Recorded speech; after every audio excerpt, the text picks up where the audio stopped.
Muy buenas chicos, bienvenidos a este nuevo video. Hoy vamos a revisar la evolución.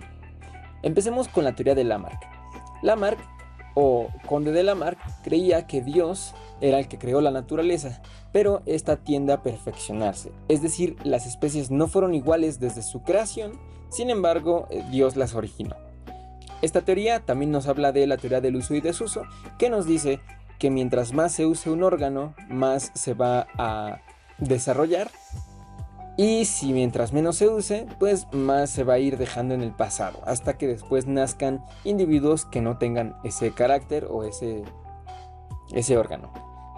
Y por último nos habla de los caracteres adquiridos, que nos habla de, por ejemplo, en la imagen que tenemos aquí, un ancestro de cuello corto de las jirafas, pues tiene que estirarse más para alimentarse. Entonces las jirafas mantienen sus cuellos estirados con frecuencia para alcanzar las ramas altas. Esto hace que el cuello se hace más largo debido al uso prolongado de este órgano, y las generaciones posteriores ya adquieren este carácter. O sea, estos caracteres son adquiridos durante el desarrollo del individuo, lo cual sabemos ahora que es falso, ¿vale? La teoría de Lamarck fue refutada, ya que a pesar de que tiene ciertas características como lo del uso y desuso, pues los caracteres adquiridos no son así. Es como si el desarrollo de una persona o a lo largo de su vida se opera, y digamos que se opera la nariz, es como si pensáramos que sus hijos van a heredar esa nariz operada, ¿sale? Lo cual no es cierto.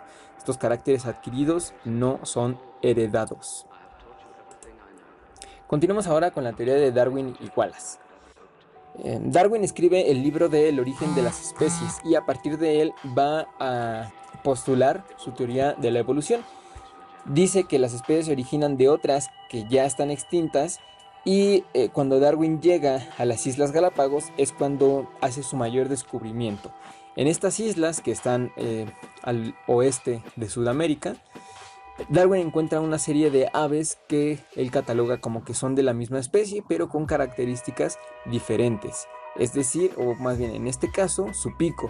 Dependiendo del lugar en donde estas aves se desarrollen, van a tener un pico diferente, y esto hace que Darwin diga que la evolución es ramificada o va variando dependiendo del lugar y de las condiciones. Posteriormente, Alfred Russel Wallace, junto con Charles Darwin, dan a conocer su teoría en 1858. A esta teoría la llaman teoría de la evolución por selección natural. Cuando nos hablen de teoría de la evolución es Darwin, cuando nos hablen de selección natural es Darwin y Wallace. Los puntos importantes de la teoría de la selección natural nos habla de una sobreproducción de la naturaleza.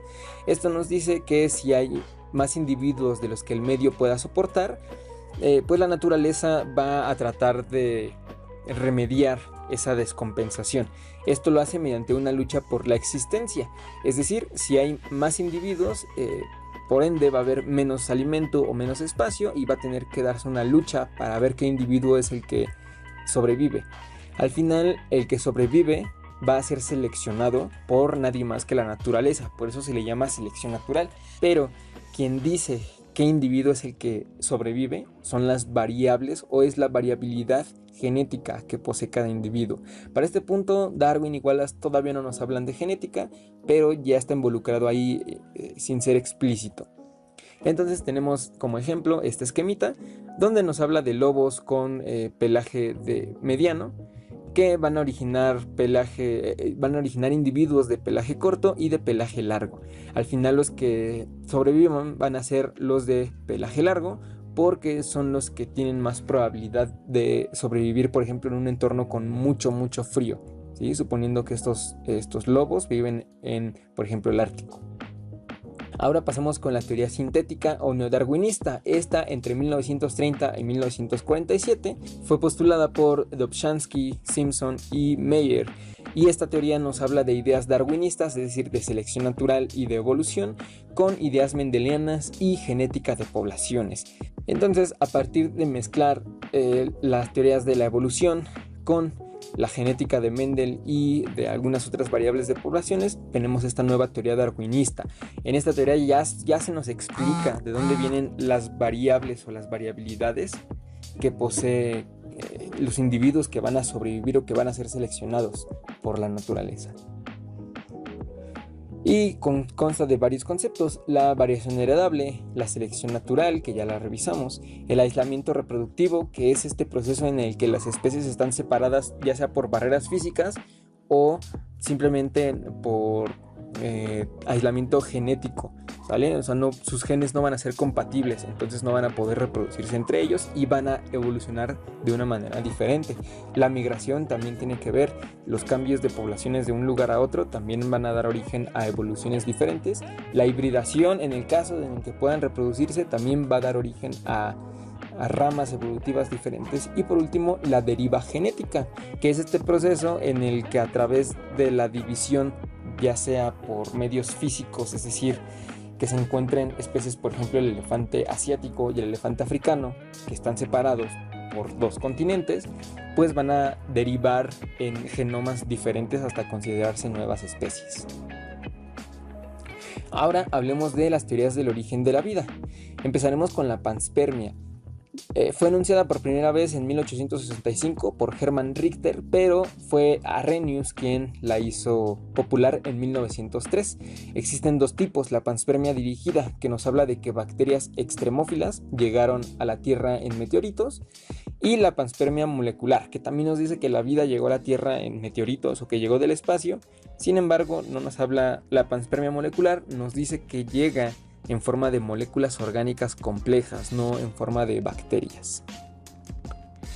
La teoría de la generación espontánea, también llamada abiogenista, es una hipótesis obsoleta que sostenía que la vida se origina partiendo de materia inorgánica o de una combinación de materias tanto orgánica como inorgánica. En 1668, Francisco Redi hace experimentos con moscas para desmentir la biogénesis. En estos experimentos deja 3 frascos, cada uno con un pedazo de carne. La diferencia es que uno estaba completamente abierto, uno completamente sellado y el otro con una tela y un lazo que lo amarraba, o una liga. Lo que él observó fue que en el vaso o en el frasco completamente abierto, las moscas ingresaban y depositaban sus huevos, y así se originaban las demás moscas que uno ve que sale de la carne, ¿no? Las larvas. En el frasco tapado no sucede absolutamente nada, y en el frasco con la telita, aunque las moscas podían percibir el olor de la carne, no podían ingresar, entonces lo que hacían era dejar sus huevecillos ahí, y así se descubre que contrario a la creencia popular, las moscas no salen de la nada o no se generan espontáneamente a partir de la materia orgánica o inorgánica, sino que provienen de otros individuos. Ahora, esto fue a nivel macroscópico, a nivel de moscas. Incluso se pudo refutar a nivel de, por ejemplo, las ratas, ¿no? Las ratas tampoco se originan así de la nada. Sin embargo, no fue hasta que Louis Pasteur, un químico bacteriólogo francés, a quien se le atribuye el proceso de la pasteurización, refuta esta teoría con su experimento de los matraces de cuello de cisne. En este matraz tenía caldo que fue calentado, y el caldo se mantenía libre de microorganismos siempre y cuando tuviera el cuello, ya que estos quedaban atrapados aquí. Si se le quitaba el cuello o se le rompía, el caldo o los microorganismos se desarrollaban en este caldo, ¿vale? Entonces también a nivel microscópico fue refutada de esta manera. Y bueno, chicos, hasta aquí dejaríamos este tema. Gracias por su atención. Les dejo los próximos temas, que serán taxonomía y la clasificación de los seres vivos. Como siempre, me despido y les deseo suerte. Hasta luego, chicos.